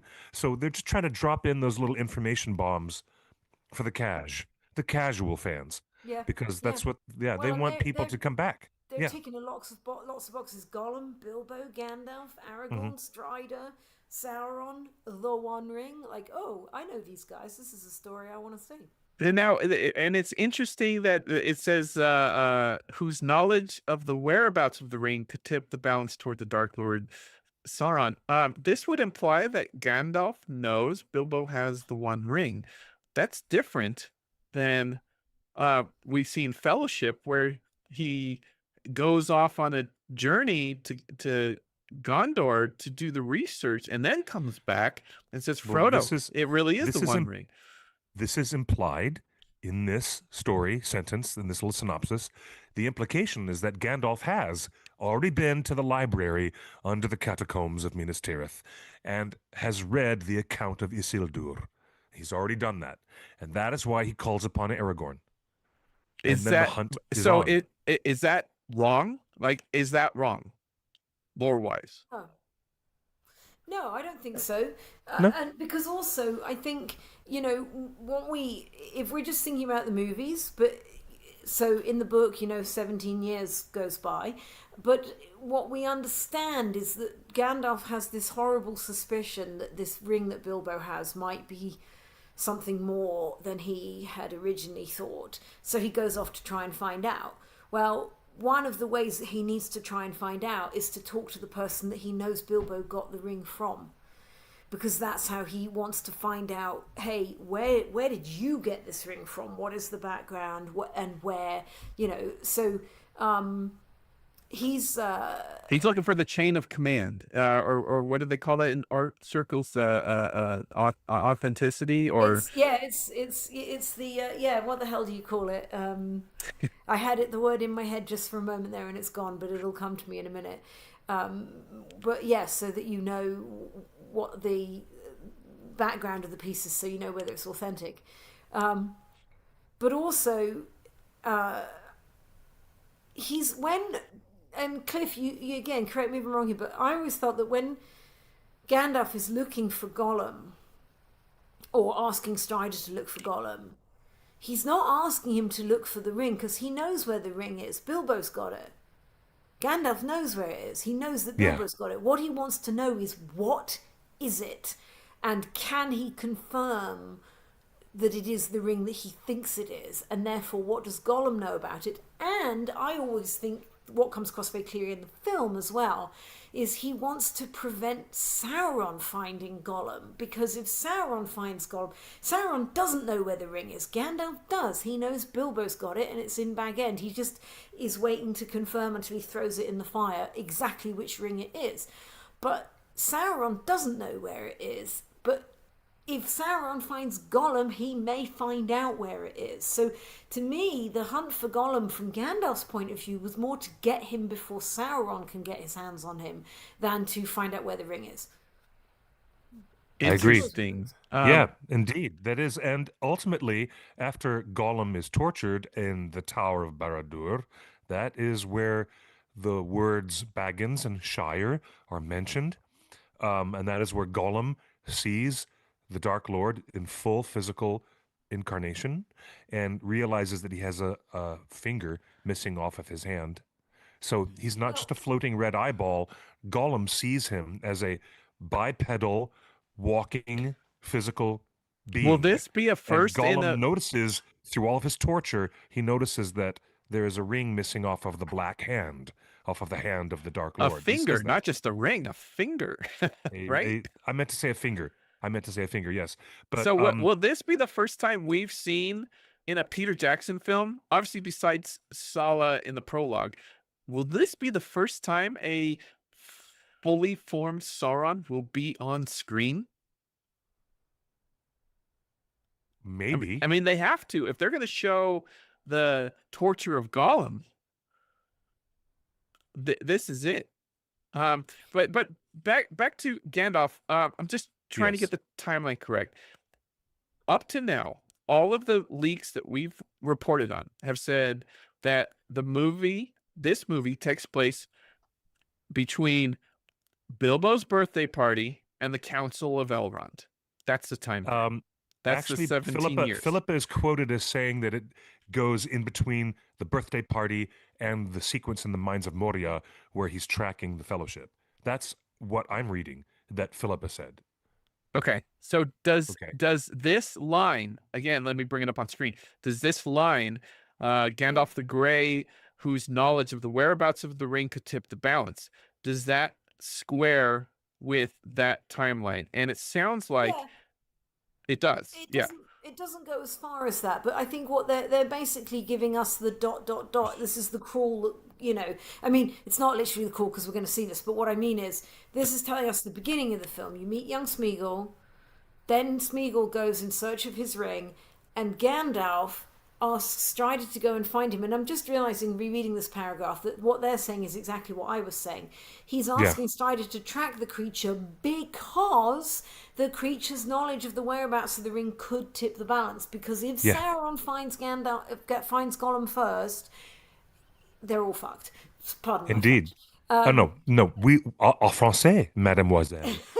Perfect. But But I'm gonna go ahead and finish. I'm gonna read something to your point. yeah, so Please, so to please. finish my thought, I think this is absolutely right, but it's only telling us the bit of the story that goes up to the point when Gandalf returns to the Shire 17 years after the birthday party and says to Frodo, "I searched everywhere for the creature Gollum, but Sauron found him first," right? Yeah. That doesn't mean the film doesn't then tell more from Gollum's perspective, up to, as Cliff is saying, potentially him tracking them in the mines of Moria. It just isn't in this synopsis. So it's a kind of a Gandalf the Grey calls upon Aragorn, ... and so the story unfolds. So Indeed. would Gandalf be calling upon Aragorn only after he's been in the libraries of Minas Tirith, read the books, confirmed that ring, that is the ring? So I'm just getting my timeline based on the scenes in the movie. I would assume, yes. And let me read this to you, because this is just a quick synopsis from Tolkien Gateway. Gollum spent 3 years skulking around in the Misty Mountains after Bilbo took his ring and went off to go face the dragon. But his longing for the ring eventually overcame his hatred of sunlight. So he went forth in search of Bilbo, and he traveled by night. He went through Mirkwood. He reached Lake Town and the rebuilt city of Dale. And he spent his time spying and eavesdropping, which allowed him to learn more details about Bilbo Baggins. He then headed in the direction of the Shire, but before he could cross back, going westbound over the great river Anduin, he suddenly turned southwards. Gandalf had been tracking him all the while with the help of the elves of Mirkwood and Thranduil, but he gave up the chase at this time, something that he would later regret. News of Sauron's resurgence had drawn Gollum towards Mordor in the foolish hope that the enemy might help him wreak his revenge. After some 30 years of wandering, he reached the Mountains of Shadow and met Shelob, building a relationship of sorts with Shelob. Upon venturing into Mordor itself, he was captured and tortured by Sauron, who thereby learned that the ring had been recovered and was in the possession of a Shire hobbit. Meanwhile, Gandalf had begun to suspect that Bilbo's ring was indeed the One Ring, which led him to resume his search for Gollum. In Third Age 3017, Gollum was set free by Sauron, only to be caught, at last, by Aragorn in the Dead Marshes. And then Aragorn tied him up and turned him over to Gandalf. And Gandalf, quote, spent many weary days interrogating him, following which he placed him in the care of Thranduil.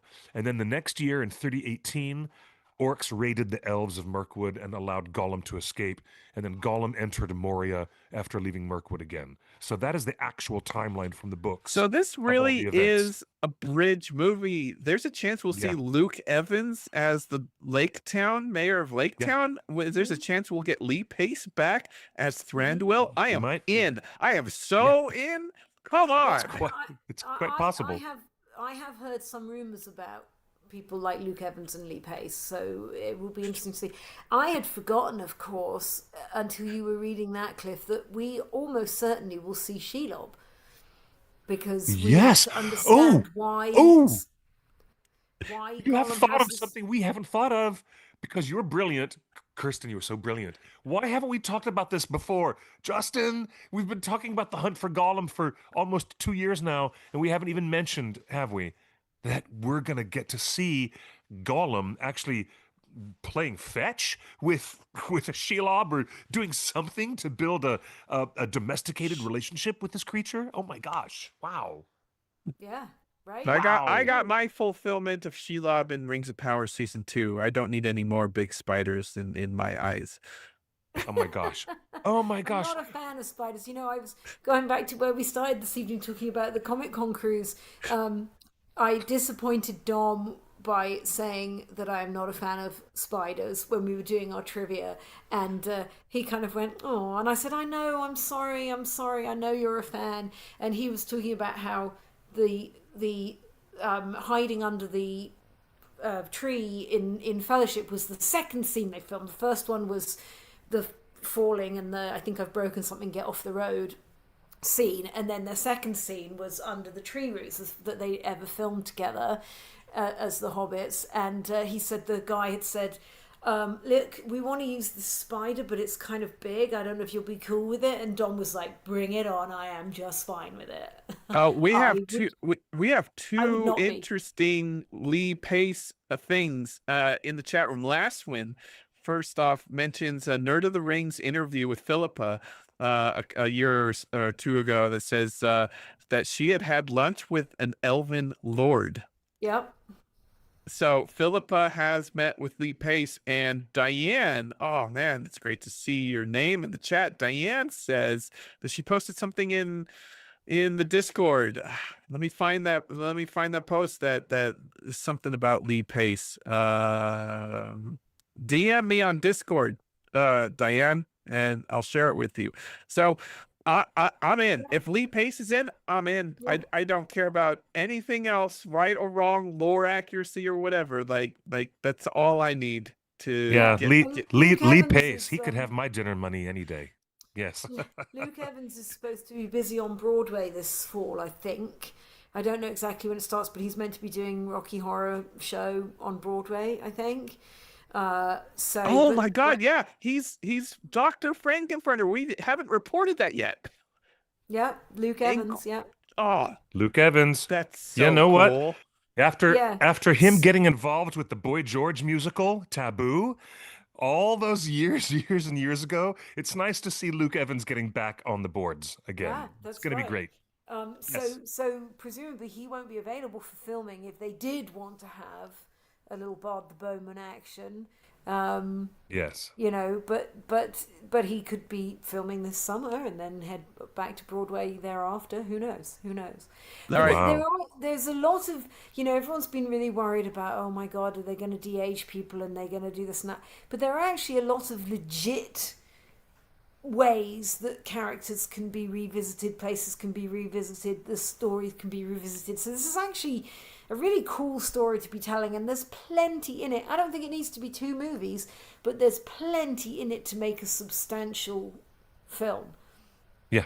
Yeah, very Agreed. much so. Before we move on to that third paragraph, which is interesting, any thoughts on this? Does this get your hype up? Is this what you expected the movie to be about?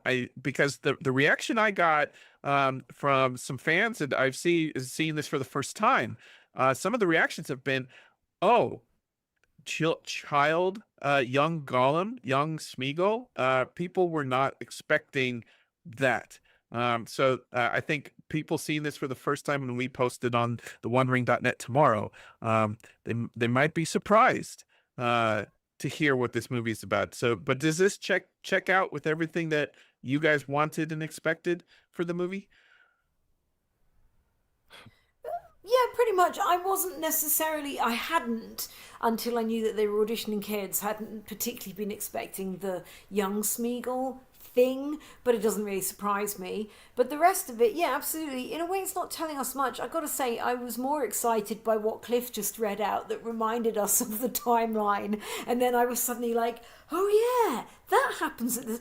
Oh yeah, we could see that. Oh, and also, and so Yes. then when you read that, the actual timeline of the work of the professor at this point, that you think there's a lot of cool stuff that could be in this film. So yeah, I'm interestingly more excited by that than I am by this synopsis review. Cliff, where, Indeed. how There you how go. does you've been on kind of like the forefront of news and information on the hunt for Gollum. Where does this increase your enthusiasm? Where does this put you? This synopsis. Yes, this is good stuff, and it checks quite a few boxes on my little list of things that I need from good marketing. And we're not going to compare it to bad marketing, but I think you guys know the comparison I'm making without me having to throw anyone under the bus like we usually do on this show.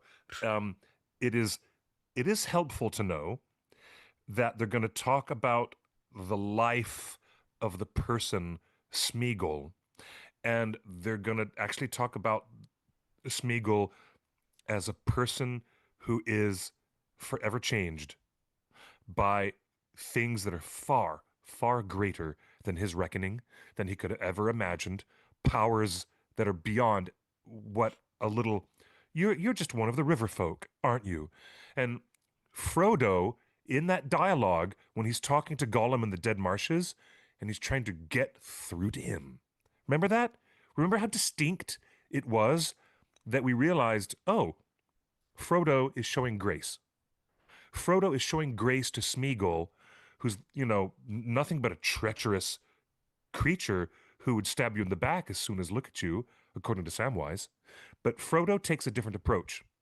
So I see that here now, trying to humanize Smeagol in a significant way by looking more holistically at this person's life as a person before things came into his life that would change him irrevocably.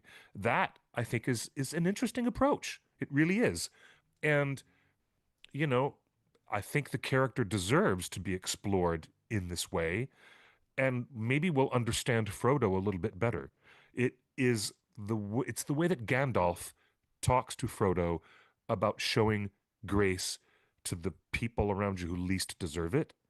It's the way that Gandalf says to Frodo, why do you think you're going to deal out death and judgment? Are you going to give that to people? Which ties us into Sir Ian McKellen's wonderful monologue that he did on Colbert. Are you going to deal out death and judgment? Or are you going to experience what it's like when someone deals that to you? Which is the gist of Gandalf's wisdom. And Frodo takes that wisdom from the first film and applies it in the second film. And we start to see the cracks. And Frodo's kindness to Smeagol brings out Smeagol to be more of the person he might have been. And it's really very interesting. One of the most interesting characters ever created for fantasy. It's Gollum. But Gollum is not just Gollum. He was another person before, I guess that's one reason why, going back to where we were discussing before about him being the outsider attracted to trinkets and mischief, maybe that's why we don't want him to be drawn two-dimensionally like that we want to see more of the sympathetic character. I think you make a very good point there, Cliff. I'm just looking at this paragraph that you've got up on the screen now, Justin. The creative team behind the Oscar-winning trilogy brings you a live-action movie that bridges the beloved films with new characters. Who are the new characters going to be? We know for sure it's the cute little girl that is Smeagol's best friend. Cute little ones, but presumably that if that's only the beginning of the story, there must be some other new characters. We also know that they're casting Aragorn's entourage, the Dunedain. Yeah, maybe Glorfindel could show up somewhere. I don't know. I'd like to. That's too much to ask. Yeah, out of any adaptation. Come on, yes. Glorfindel. Returning heroes. So that means we know that there is Gandalf. We know Aragorn. We know. Are there other characters like we're talking about Thranduil, etc.? How many? And then a deeply engaging origin story. That's what Cliff was just talking about. This origin story that gives the sympathy and the deep dimensionality to the character. Why? And changes everything you know about the legendary Lord of the Rings trilogy. How is it going to change? That's not what anyone wants to hear. That's a big ask. And what? Yeah, exactly, Kirsten. You're onto it. Doesn't that seem like hyperbole? That yeah, seems like. It does seem hyperbolic. It What really do you does. think they mean by resets the stage for? I guess, yeah. I mean, I think that's just a simple way of saying we're bridging the story. So the Lord of the Rings trilogy is going to be opening from a different place if you've seen that bridge movie from The Hobbit to this. That, you know, then you're Mm. opening and you're what you're watching and how you're understanding it, if you haven't read the books or just in the way that they're telling it, you're going to be starting in a slightly different place having seen that bridge movie than if you hadn't. But Oh I'm not boy. changing everything, you know, just sounds a little bit, that just sounds like over the top PR speak to me, but you know. I It totally agree. I agree. it totally does. The thing that strikes me about this though, nary a mention of the $3 billion Hobbit trilogy that was nominated for Oscars, didn't win, but nominated. Um, and and then the other thing that makes me nervous is they Really? marketed the War of the Rohirrim like this from director Peter Jackson. Remember Peter? Peter Jackson presents a Peter Jackson War of the Rohirrim Peter Jackson film. Like they went overboard trying to connect War of the Rohirrim with the old, you know, that old thing that you love from 20 years ago. So do you think like they should be leaning into Middle Earth, mentioning The Hobbit? Like I said, Thranduil and Lee Pace and Bard the Bowman, like those actors are hotter than ever. Don't you think there's room to lean on the Hobbit memory of and the generation of fans that came up with the Hobbit? Because that's Here's what. the question. When it says this is going to bridge the beloved films, do they mean within the Lord of the Rings trilogy only, bridging between Fellowship and Two Towers? Or do they No, really mean bridging one trilogy to another? I think that. I think they I mean do bridging one too. trilogy to another, yeah. But also, Justin is surprisingly correct tonight. Justin, they do not mention the Hobbit films anywhere in this material. Yeah, but It's I think true. they do. I think they are obliquely mentioning them in the way they say Ah, Bridges the Beloved films. I think mm, they are. And remember, this is early days, and this isn't officially, this is leaked. This isn't even officially out there. So mm, this is early days. So, and they've got a long way to go with their publicity. So, yeah. um, they're not necessarily going to do Rings of Power hide the fact that Lee Pace is in this until the very last second when it comes out in cinemas. I'm not saying that I know that he is. I'm just saying if he is, that you know, they may well reveal it, but they're going to choose how and when they reveal.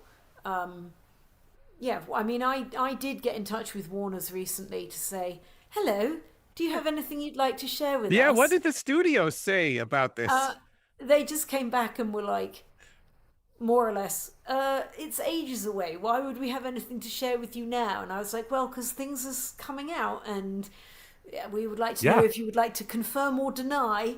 And they were just like, nope. So they said, we'll be in touch when we want to be in touch. And I mean, they were very nice about it, but it was basically, we'll be in touch when we want to be. So bye. You know, and Andy's team, if you get in touch with them, they are not letting anything slip. They're just like, Indeed. yep, he's busy. He's busy. Tolkien Gateway has an actual release date of December 17th, which is not in this release that we have here today, Justin. So I don't know where they got that information, but so far, you might want to pencil that on your calendar.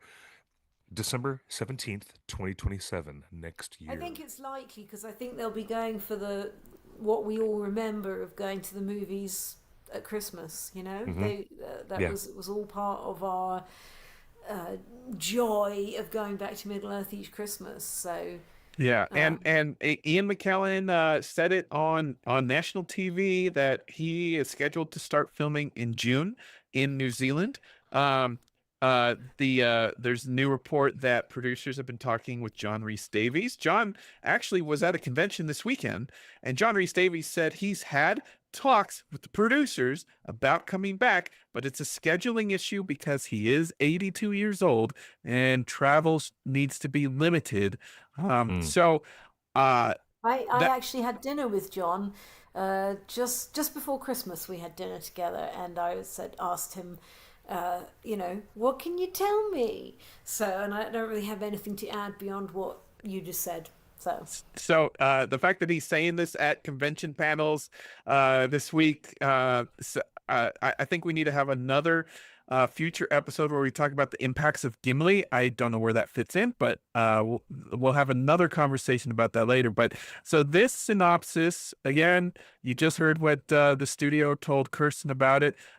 We get spy reports all the time. We've been getting spy reports from anonymous sources for 25 years. We liked this one. That's why we decided to share it with you guys. Shout out to Night Edge Media. We're going to link to them in our post on the onering.net tomorrow, where we'll put all the text in so you guys can study it yourselves and share it far and wide, because as far as we know, this is all we have, and this is all we're getting for a while when it comes to The Hunt for Gollum, the official synopsis. We hope you guys are super excited. Kirsten. just one point I want to make for John Rhys Davies: they might bring him back for Treebeard rather than Gimli. Oh, wow, that is so Ooh. lovely. That is lovely. I'm just saying. We got the goods today. That is That, lovely. by the way, that was not something that John said to me over dinner. So I'm not revealing actual secrets. I'm like, no. Well, that's also sensible, because if it's too difficult for him to travel, he can do all of that work right where he is and Yep. not have to travel overseas. Yeah, Yep. So be ideal. basically we've got confirmation that Lee Pace is in the mix. We got confirmation from John Rhys Davies is in the mix. Ian is signed, sealed, delivered. Elijah has hinted at he might be in New Zealand this summer. And to surprise people at another wedding, I'm sure. and Aragorn is currently being recast. And my final thought for all the fans here that are getting excited, you guys have been fans for so many years, and we love the support you have on this show. Now is your time. If you're an actor, if you're a visual effects person, if you're an artist, a designer, a sound mixer, if you have Yes. anything to contribute creatively to the Lord of the Rings, now is your moment. If you're an actor, get in the casting room. We can't get you in. You have to go through official channels. I expect that if you're an actor, you have an agent. You got to go through these things. We don't send us your portfolios. Don't send us your reels. We can't. We have no one to forward it to. Okay. But we encourage you. I encourage you guys to try. They are casting the Dunedain. They are casting young Gollum and Smeagol and Deagle. They're casting so many roles. And you saw in the synopsis, new characters and returning heroes. And some of the returning heroes will be new actors. So there's a lot of room for new, fresh faces. I'm so excited. And I want to thank both of you for sharing this. Like this is good news. I just love this. It is It's good news. exciting, and we're heading into the beginning of convention season for 2026. We just talked about the cruise, but when come sort of Easter time, springtime, the conventions start rolling in, and I think there's going to be a lot of fun things to talk about and celebrate and enjoy as fans together in the convention season ahead. And it's a good time to be a fan. It sure is. Absolutely.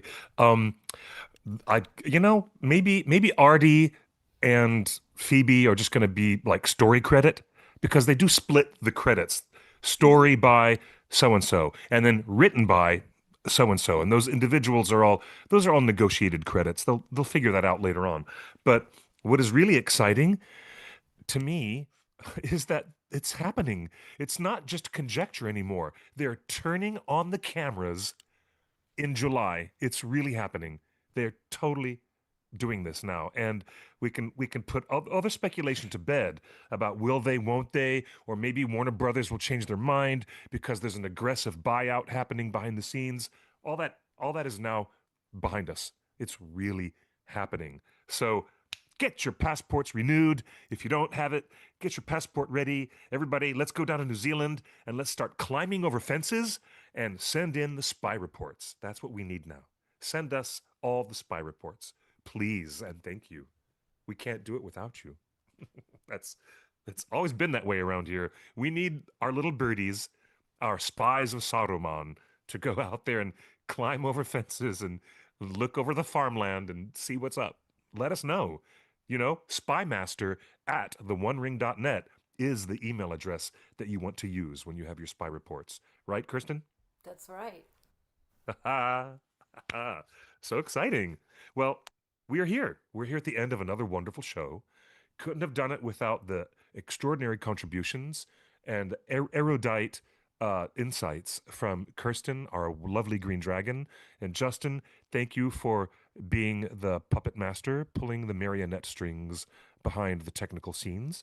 Always lovely to have this wonderful creative group of people. You've come to join us from Twitch, Twitter, Facebook, Instagram, YouTube, and Discord. You're all here with us, and we love having you guys with us every week here on our live show. So to get more details and more news and announcements, point your web browser to www.theonering.net. Ta-da! It's a real web page. It still exists. There it is. Join us, please. You want to find us on socials? Take out the dot, and it's just The One Ring Net. And we're on Instagram, Blue Sky, and of course Twitch and Twitter. Oh my gosh, so much fun things are happening. Please join us and join the discussion. Myself, you can find me at QuickBeam2000 on most of those accounts. So I wish you all very well. Please take good care of yourselves, look after one another, and enjoy watching the Winter Olympics. It's very exciting. All the things happening in Italy, very exciting Olympic Games. And keep yourselves sane if you can for one more week, and we'll be back for more next Tuesday, 5 p.m. Pacific time, right here coming at you on theonering.net. And as I love to say at the end of every show, good night and good luck. Or better yet, buenos noches y buena suerte. Bye-bye, everybody.